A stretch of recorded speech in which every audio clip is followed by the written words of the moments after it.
Hello friends.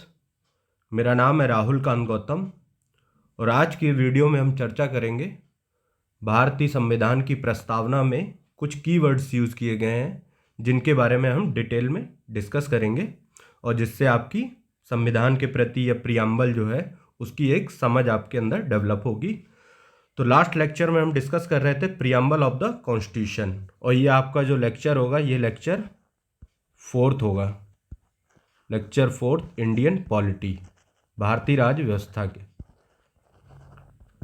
तो last lecture में हमने प्रियम्बल के बारे में डिस्कशन किया था, तो उसको क्विकली रिवाइज कर लेते हैं। देखिए प्रियम्बल जो थी ये कहाँ से लिया गया था, ये अमेरिकन कॉन्स्टिट्यूशन से प्रियम्बल की शुरुआत हुई थी, वहाँ से हमने इसको अडॉप्ट किया है। और जो लैंग्वेज थी प्रस्तावना की, लैंग्वेज ये कहाँ से लिया गया था, ये ऑस्ट्रेलिया से अडॉप्ट किया था। ठीक है। और प्रियम्बल का मतलब क्या होता है, प्रियम्बल जो होता है आपका लैटिन वर्ड प्रियम्बलस से लिया गया है जिसका मतलब होता है टू गो बिफोर। और ये प्रस्तावना जो होती है किसी भी एक्ट या किसी लेजिस्लेशन का इंट्रोडक्टरी स्टेटमेंट होती है, जिससे हमको पता चलता है कि कोई भी एक्ट है या कोई भी लेजिस्लेशन है वो क्या अचीव करना चाहता है, क्या उसके ऑब्जेक्टिव है, क्या उसका पर्पज़ है। तो ये आपका प्रियम्बल का मतलब होता है। फिर हमने देखा था कि एन.ए. पालकी वाला, ये नानी पालकी वाला जो कि काफ़ी एमिनेंट जूरिस्ट है, इनका नाम याद रखिएगा, ये आगे कई बार इनका नाम आएगा। तो इन्होंने प्रियम्बल को क्या बोला था, identity card of the constitution, भारतीय संविधान का पहचान पत्र क्या होता है आपका, प्रियम्बल होता है।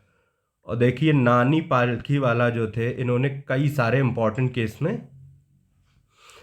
इंपॉर्टेंट केस इन्होंने देखे, जैसे प्रिवी पर्स का केस था एक, प्रिवी पर्स, इन सब के बारे में हम लोग बाद में डिस्कशन करेंगे। मंडल केस आया था, केशवानंद भारतीय, बैंक नेशनलाइजेशन, बैंकों का राष्ट्रीयकरण, फिर इंदिरा गांधी, फिर टी एन सेशन आपके कौन थे, चीफ इलेक्शन कमिश्नर थे। ठीक है।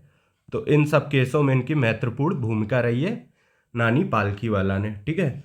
तो आपका प्रियम्बल क्या है, प्रियम्बल को किसके द्वारा, पंडित जवाहरलाल नेहरू के द्वारा इसको ड्राफ्ट किया गया था, जिसको ऑब्जेक्टिव रेजोल्यूशन बोला जाता है। ठीक है। बाद को इसको संविधान सभा ने इसको अडॉप्ट किया। फिर अभी तक आपका जो प्रियम्बल है इसमें कितना, एक बार अमेंडमेंट हुआ है, संशोधन हुआ है। ठीक है। और ये आपका जो संशोधन था ये आपका 42वां संशोधन था, 42 अमेंडमेंट एक्ट, जो कि 1976 में हुआ था।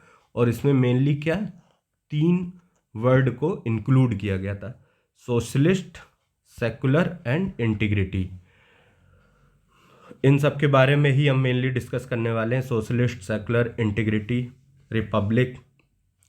और आपका जो इसको अडॉप्ट किया गया संविधान को, ये कब किया गया, 26 नवंबर 1949। तो ये हो गया आपका। आगे देखते हैं आपका, अब यहाँ से हमारा टॉपिक शुरुआत होती है, कीवर्ड्स इन द कॉन्स्टिट्यूशन। तो भारतीय संविधान की प्रस्तावना में कुछ ऐसे कीवर्ड्स हैं जिनके बारे में हमें जानना जरूरी है, जिससे हमारी प्रियम्बल को या संविधान को समझने में एक अंडरस्टैंडिंग डेवलप होगी। तो सबसे पहला है आपका सोवरेन। सोवरेन का मतलब होता है संप्रभुता। तो ये क्या है, India neither a dependency nor a dominion of any other nation but an independent state. तो भारत क्या है, ना तो किसी का डोमिनियन स्टेट है, ना ही किसी पे डिपेंडेंट है। भारत एक संप्रभु राज्य है और वो अपने सारे डिसीजन, कोई भी किसी भी तरह का डिसीजन हो, या आंतरिक हो या बाह्य हो, इंटरनल और एक्सटर्नल, किसी भी तरह के निर्णय को भारत अपने आप ले सकता है। ठीक है। तो इसमें किसी का कोई भी दबाव नहीं रहेगा, इसीलिए India is a sovereign country. ठीक है। तो जैसे क्या है, एक्वायर कर सकता है, फॉरेन टेरिटरी अगर कोई है तो इंडिया उसको एक्वायर भी कर सकता है। तो 1949 declared continuation of Commonwealth of nation but it does not affect India sovereignty in any manner. ठीक है। तो सेकेंड पॉइंट है आपका इम्पॉर्टेंट, कि देखिए हम लोग क्या है, आफ्टर इंडिपेंडेंस हमने कॉमनवेल्थ की जो मेंबरशिप थी, कॉमनवेल्थ के हम मेंबर बने रहे, बट ये किसी भी तरीके से किसी भी तरीके से इंडिया की सोवरेनिटी पे इम्पैक्ट नहीं डालता है। मतलब ऐसा नहीं है कि अगर हम कॉमनवेल्थ कंट्रीज़ के मेंबर हैं तो हमारे डिसीजन कोई और कंट्री लेगा।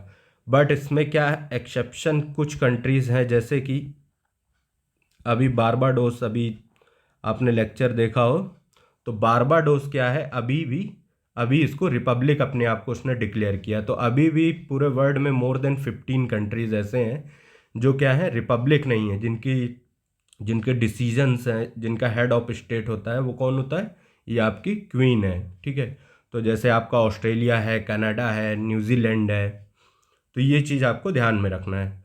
तो कॉमनवेल्थ के मेंबर होने के बाद भी हमारी सोवरेनिटी को किसी तरह का इम्पैक्ट नहीं होगा। तो ये सोवरेन का मतलब है।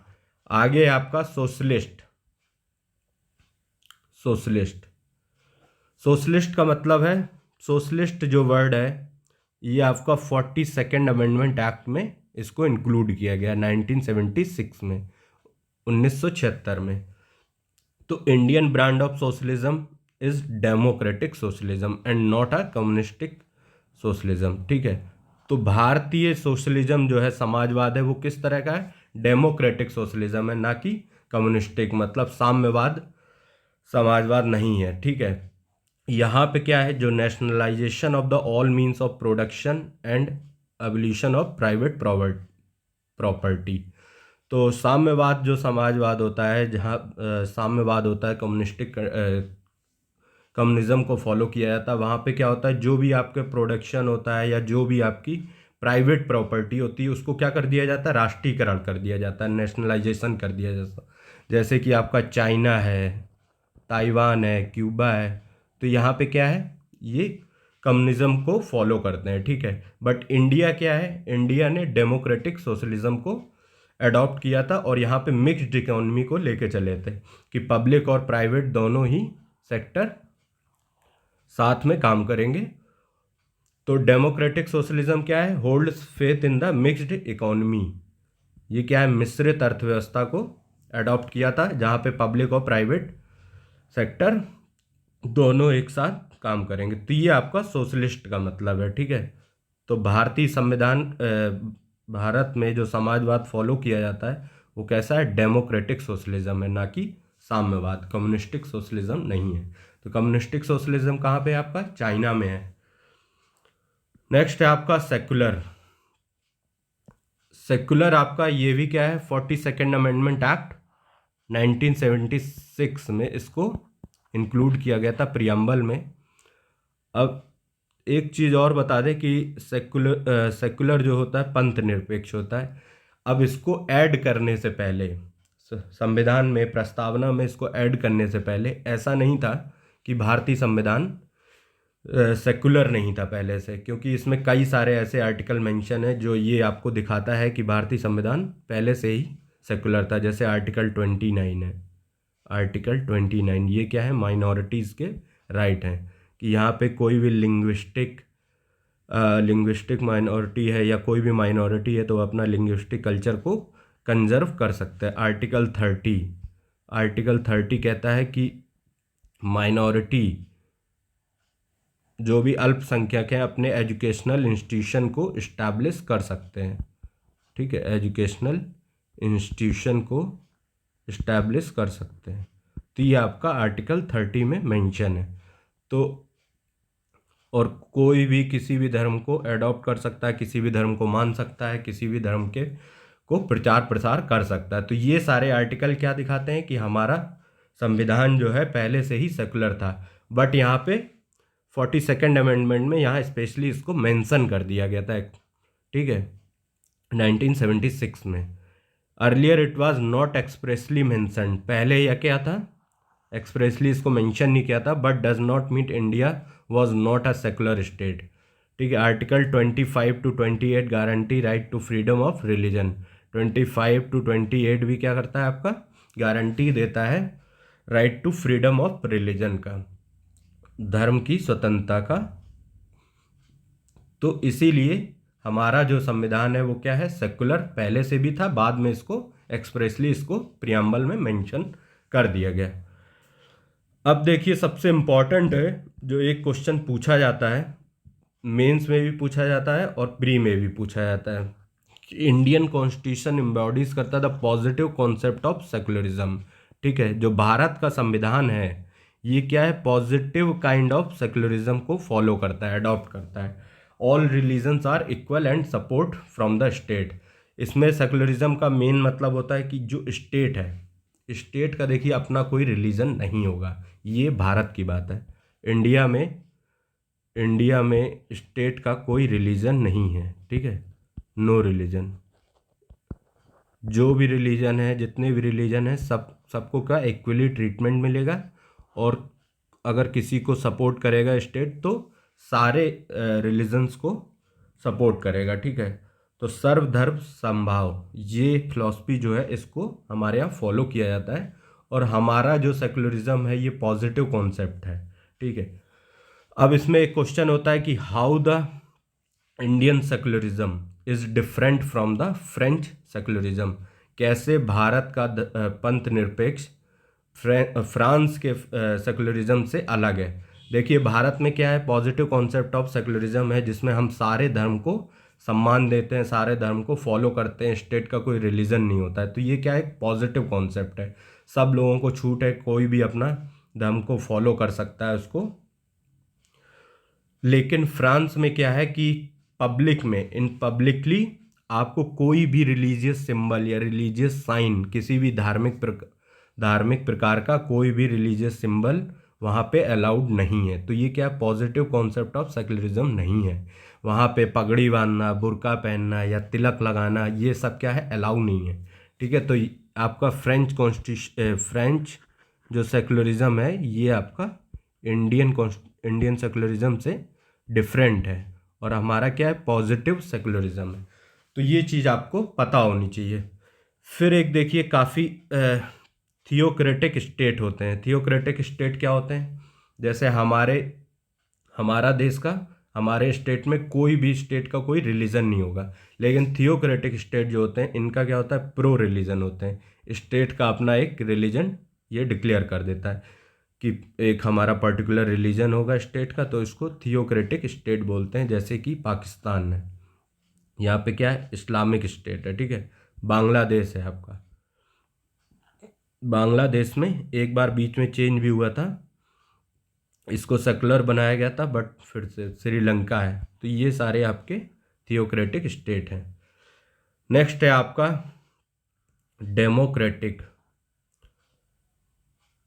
डेमोक्रेटिक डेमोक्रेटिक का मतलब क्या होता है, position of supreme power by the people. तो यहाँ पे जो सुप्रीम पावर होगी, जो सबसे बड़ा पावर होगी, वो किसके पास है, लोगों के द्वारा, लोगों के पास है। तो सुप्रीम पावर आपके भारत के लोगों के पास है। जैसा कि हमने लास्ट लेक्चर में पढ़ा था कि संविधान अपनी अथॉरिटी जो है किससे ड्राइव करता है, we the people of India, हम भारत के लोग। तो यहाँ पे जो सबसे बड़ा सुप्रीम पावर है वो भारत के लोगों के पास है। तो जो डेमोक्रेसी होती है वो क्या होता है, दो प्रकार की होती है। एक आपका डायरेक्ट होती है और इनडायरेक्ट होती है। डायरेक्ट में क्या होता है, लोगों के द्वारा डायरेक्ट इसको एक्सरसाइज किया जाता है। जैसे कि आपका स्विट्जरलैंड में डायरेक्ट डेमोक्रेसी है, जैसे रेफरेंडम होता है, इनिशिएटिव, रिकॉल एंड प्लेबिसाइड। यहाँ पे दूसरा होता है इनडायरेक्ट। इनडायरेक्ट में होता है कि जो जनता होती है, जो लोग होते हैं, वो अपने रिप्रेजेंटेटिव को चुनते हैं और एक सरकार बनाई जाती है जिसको रिप्रेजेंटेटिव डेमोक्रेसी बोला जाता है। तो इंडिया में यही फॉलो किया जाता है। हम क्या है, हम अपने रिप्रेजेंटेटिव को चुनते हैं, एमपी या एमएलए को, और वो क्या करते हैं, वो एक सरकार का गठन करते हैं जिसको रिप्रेजेंटेटिव डेमोक्रेसी बोला जाता है। ठीक है, अब इसमें ये दो प्रकार की होती है, parliamentary and presidential. Parliamentary and संसदीय, और आपका प्रेसिडेंशियल फॉर्म ऑफ गवर्नमेंट। तो हमने किसको फॉलो किया, हमने पार्लियामेंट्री फॉर्म ऑफ गवर्नमेंट को फॉलो किया। तो इंडिया में किस टाइप की गवर्नमेंट होती है, पार्लियामेंट्री। तो यहाँ पे जो हेड ऑफ द गवर्नमेंट होता है वो कौन होता है, ये पीएम होता है, प्रधानमंत्री। और हेड ऑफ द स्टेट जो होते हैं वो आपके प्रेसिडेंट होते हैं, हेड ऑफ स्टेट प्रेसिडेंट होते हैं। ठीक है, और प्रेसिडेंशियल सिस्टम में जो आपका हेड होता है गवर्नमेंट का वो कौन होता है? प्रेसिडेंट होता है, प्रेसिडेंट, जो कि अमेरिका में इसको फॉलो किया जाता है। बट ये कहाँ पे है आपका? ब्रिटेन में इसको फॉलो करते हैं। ये भी एक बाद में टॉपिक होगा, तब इसको डिटेल में पढ़ेंगे कि इसके क्या प्रॉज एंड कॉन्स होते हैं दोनों गवर्नमेंट के। तो यहाँ पे पार्लियामेंट्री फॉर्म ऑफ गवर्नमेंट को हमने अडॉप्ट किया। क्यों अडॉप्ट किया? देखिए इसके कई सारे रीज़न हैं। पहली चीज़ तो ये हमारे ऊपर ब्रिटेन का रूल था और वहाँ पे पार्लियामेंट्री गवर्नमेंट को फॉलो किया जाता है, तो हमारे लिए काफ़ी इजी था क्योंकि हम उस सिस्टम में ऑलरेडी काम कर रहे थे। ठीक है, तो काफ़ी इजी था, इसीलिए हमने इसको अडॉप्ट कर लिया। तो ये आपका डेमोक्रेसी का मतलब हुआ है। अब देखिए डेमोक्रेटिक जो वर्ड है ये यूज्ड होता है ब्रॉडर सेंस में, इसका काफ़ी बड़ा मतलब ब्रॉड सेंस में यूज होता है। Not only political democracy but also social and economic democracy भी होनी चाहिए, सामाजिक एंड आर्थिक डेमोक्रेसी। तो इस चीज़ की बात करता है। नेक्स्ट आपको देखते हैं रिपब्लिक। देखिए अभी हमने सेकंड लास्ट लेक्चर में पढ़ा था बारबाडोस जो कि काफ़ी न्यूज़ में था। बारबाडोस कैरेबियन कंट्री है, उसने क्या किया? अपने आप को रिपब्लिक डिक्लेयर किया था। तो रिपब्लिक का मतलब क्या होता है, अब ये आप यहाँ पे अच्छे से समझ पाएंगे। रिपब्लिक होता है democratic polity can be divided into two parts. पहला होता है मोनार्की एंड सेकंड होता है रिपब्लिक। मोनार्की में क्या होता है? अभी तक जो बारबाडोस था वो कॉन्स्टिट्यूशनल मोनार्की को फॉलो कर रहा था और जिसमें हेड ऑफ द स्टेट जो थी वो आपका क्वीन होती थी। तो अब क्या हुआ, वहाँ पे चेंज कर दिया और उन्होंने रिपब्लिक घोषित कर दिया है, जिससे अब हेड ऑफ द स्टेट होंगे वो क्या होंगे? इलेक्टेड होंगे। तो मोनार्की में क्या होता है? जो आपका हेड ऑफ स्टेट होता है, राष्ट्र का राष्ट्राध्यक्ष जो होता है, राष्ट्रीय अध्यक्ष जो होता है, वो क्या होता है? यूजली क्या होता है? किंग और क्वीन होती हैं। ठीक है, किंग और क्वीन, जैसे कि आपका ब्रिटेन में होता है। इंजॉय करता है ये क्या? हेरिडेटरी पोजीशन, ये आपका वंशानुगत सत्ता को एंजॉय करता है कि यहाँ पे इनके बाद इनकी ही आगे का वंश उस गद्दी पे बैठेगा। तो ये है कॉन्स्टिट्यूशनल मोनार्की जो कि ब्रिटेन में फॉलो होती है। अब रिपब्लिक में क्या होता है? रिपब्लिक मतलब गणतंत्र। रिपब्लिक मतलब गणतंत्र। गणतंत्र का मतलब होता है जो आपका हेड ऑफ स्टेट होगा इज ऑलवेज इलेक्टेड डायरेक्टली और इनडायरेक्टली। तो इंडिया में ये आपका रिपब्लिक है। तो जो हेड ऑफ स्टेट कौन है? आपका प्रेसिडेंट साहब। तो ये क्या होंगे? इनका चुनाव होगा। ऐसा नहीं है कि ये हेरिडेटरी होगा कि उनके बाद उनके पुत्र और उनके बाद उनके, ऐसा नहीं है। ये इनका एक चुनाव होता है, ये डायरेक्टली और इनडायरेक्टली हो सकता है। तो हमारे यहाँ क्या होता है? इनडायरेक्टली चुनाव होता है। ठीक है, तो हमारे जो रिप्रेजेंटेटिव होते हैं वो चुनते हैं प्रेसिडेंट को, और ये एक फिक्स्ड पीरियड के लिए इनका फिक्स टेन्योर होता है, जैसे 5 साल का टेन्योर होता है। तो ये आपका रिपब्लिक है जो कि यूएसए, इंडिया, यहाँ पे इसको फॉलो किया जाता है। यूएसए में जो टेन्योर होता है वो 4 ईयर होता है, इंडिया में 5 साल। नेक्स्ट है आपका जस्टिस।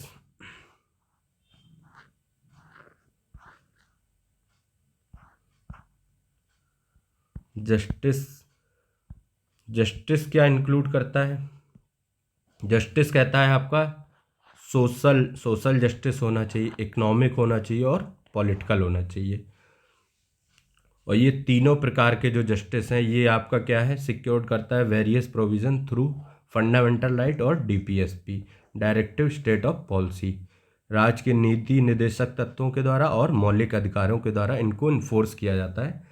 तो डीपीएसपी में क्या होता है कि जो स्टेट होता है वो अपनी पॉलिसी, जो भी पॉलिसी बनाएगा उसमें इन चीज़ों को इंक्लूड करता है, क्योंकि डीपीएसपी क्या होते हैं? ये कोर्ट में इन्फोर्सिएबल नहीं होते हैं, लेकिन फंडामेंटल राइट कोर्ट में इन्फोर्सिएबल होते हैं। इनको कोर्ट में हम जाके इन्फोर्स करा सकते हैं। ठीक है, लेकिन डीपीएसपी नहीं होता है, बट इनको गवर्नमेंट अपनी पॉलिसी बनाते टाइम इनको इंक्लूड करता है, जिससे social, economic and political justice लोगों को मिल सके। तो ये जस्टिस है। सोशल जस्टिस क्या होता है? देखिए इक्वल ट्रीटमेंट मिले लोगों को विदाउट डिस्क्रिमिनेशन, किसी को भी, सारे लोगों को इक्वल ट्रीटमेंट मिला जाए और किसी भी तरह का उनके पास मतभेद ना हो। किस बेसिस पे? कास्ट के बेसिस पे, कलर के बेसिस पे, रेस के बेसिस पे, रिलीजन एंड सेक्स। ठीक है, जाति, धर्म, कलर, रेस और लिंग के आधार पे उनके साथ किसी भी तरह का मतभेद नहीं होना चाहिए। दूसरा है आपका इकोनॉमिक जस्टिस। यहाँ पे क्या कहता है? Non discrimination between people on the basis of economic factor. ऐसा नहीं होना चाहिए कि इकोनॉमिक फैक्टर पे किसी के साथ हम डिस्क्रिमिनेट करें, कि कोई अमीर आदमी है तो उसको अलग तरीके से ट्रीट कर रहे हैं और कोई गरीब है तो उसको अलग। थर्ड है आपका political justice. All citizens have the equal political rights, equal access to all political office. ठीक है, तो सारे नागरिकों के पास इक्वल समान अधिकार हैं पॉलिटिकल राइट्स के, राजनीतिक अधिकारों के लिए। ठीक है, हर आदमी के पास क्या है? जितने भी पॉलिटिकल ऑफिस होते हैं या जैसे आपका एमपी है, एमएलए है या किसी भी तरह के, तो हर आदमी के पास राइट है कि वो यहाँ पे पार्टिसिपेट कर सकता है। ठीक है, तो ये आपका हो गया पॉलिटिकल जस्टिस। अब देखिए जो आइडिया ऑफ जस्टिस है, आइडिया ऑफ जस्टिस, जब हमने संविधान के साइलेंट फीचर के बारे में देखा था तो हमने कहाँ कहाँ से क्या क्या बोरो किया था, लिया था, तो उसके बारे में भी देखा था। तो आइडिया ऑफ जस्टिस है, ये कहाँ से लिया गया? Russian revolution. ये रशियन रिवॉल्यूशन कब हुआ? 1917 में हुआ, जब आपका फर्स्ट वर्ल्ड वॉर चल रहा था। ठीक है, तो उसी बीच में ये आपकी रशियन रेवोल्यूशन हुई थी। इसको वर्ल्ड हिस्ट्री में देखेंगे। नेक्स्ट है आपका लिबर्टी।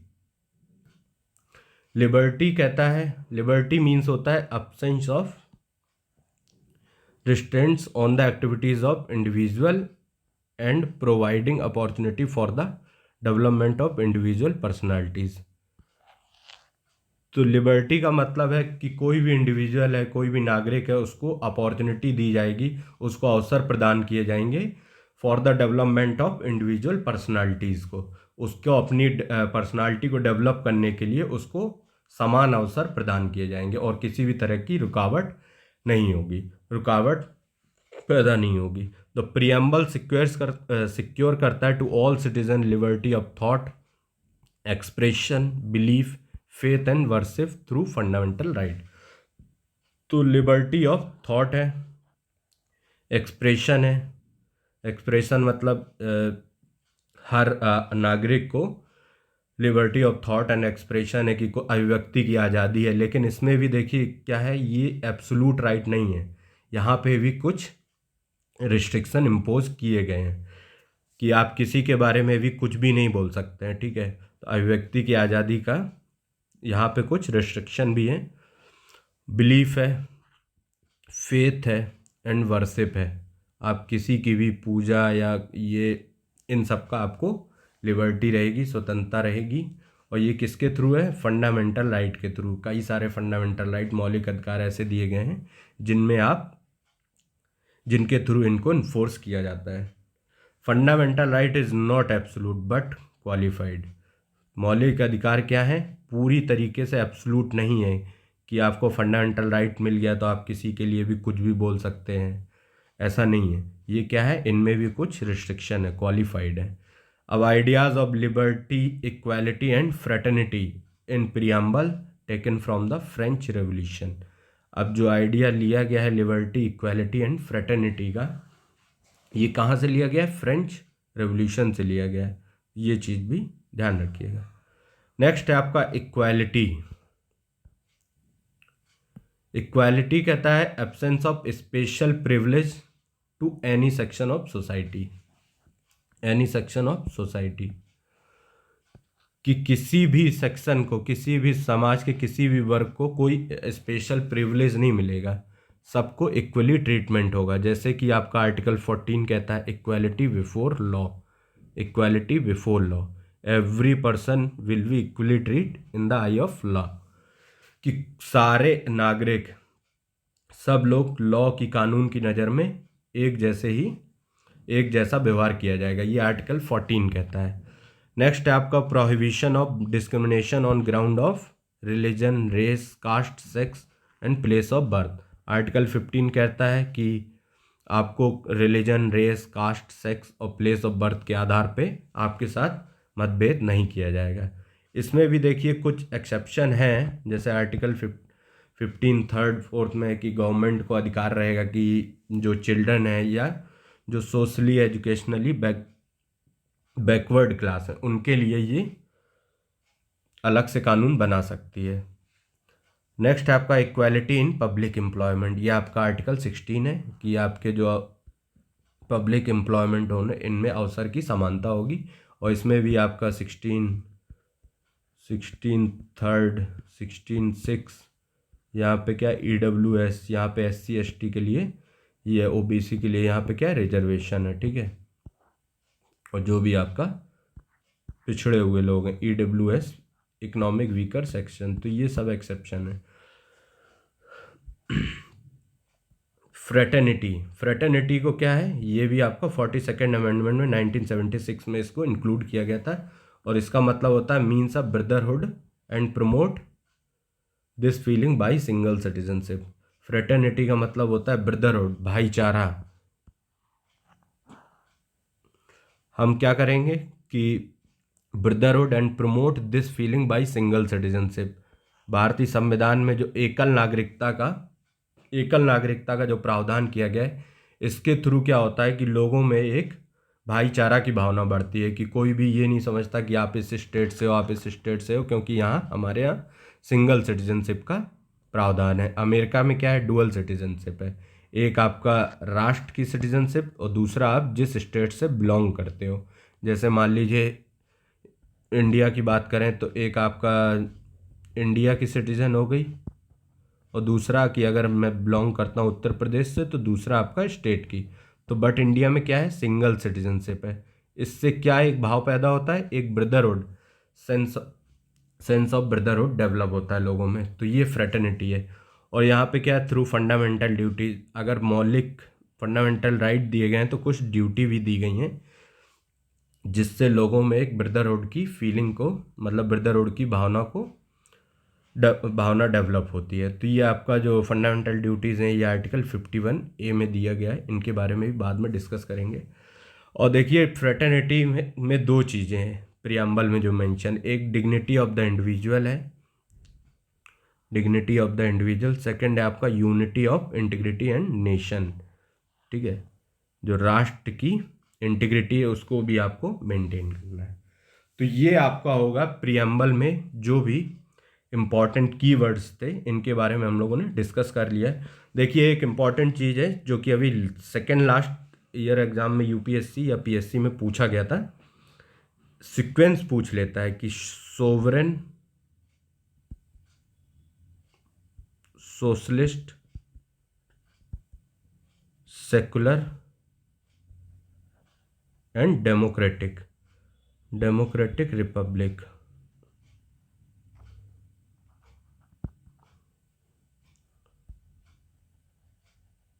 डेमोक्रेटिक रिपब्लिक ये पूछ लेता है इसका क्या सीक्वेंस है, कौन सा वर्ड किस क्रोनोलॉजी बताई। तो सोवरेन है, फिर है सोशलिस्ट, फिर सेकुलर, डेमोक्रेटिक एंड रिपब्लिक। तो ये चीज़ आप याद रखिएगा, एग्जाम में इसको पूछा जा चुका है। तो आज का लेक्चर यहीं पे ख़त्म होता है। इसके बाद हम लोग नेक्स्ट लेक्चर में डिस्कस करेंगे कि प्रियम्बल कॉन्स्टिट्यूशन का पार्ट है कि नहीं है, इसमें संशोधन किया जा सकता है कि नहीं। तो ये हम लोग नेक्स्ट लेक्चर में डिस्कस करेंगे।